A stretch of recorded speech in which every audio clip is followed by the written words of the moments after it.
अस्सलामु अलैकुम dear viewers. हमारा आज का टॉपिक है कि रात और दिन का लिबास मुख्तलिफ होना चाहिए या नहीं।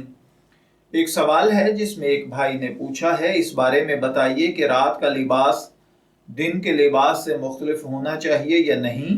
रात के लिबास के बारे में हमें क्या रहनुमाई मिलती है, अहादीस मुबारका में सलफ सालेहीन का अंदाज क्या था। देखिए भाइयों और बहनों, रात को सोते वक्त लिबास तब्दील करना जायज़ है लेकिन लाजिम नहीं है। रसूल अकरम सल्लल्लाहु अलैहि वसल्लम से दिन में ज़ेबतन किए हुए लिबास को रात में पहनकर सोना, उसी में आराम फरमाना और उम्महातुल मोमिनीन से मिलना साबित है। इसी तरह से सोते वक्त अलग लिबास पहनना भी आप अलैहिस्सलातु वस्सलाम से साबित है। अलबत्ता रात के वक्त जो लिबास पहना जाए उसकी हैयत क्या होनी चाहिए, इसके बारे में कुछ सबूत नहीं मिलता है। मैं दुआ गो हूँ कि अल्लाह ताला हमें इन बातों को समझकर इनके मुताबिक अमल करने की तौफीक अता फरमाए।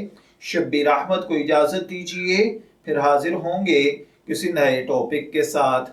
तब तक के लिए अल्लाह हाफिज़।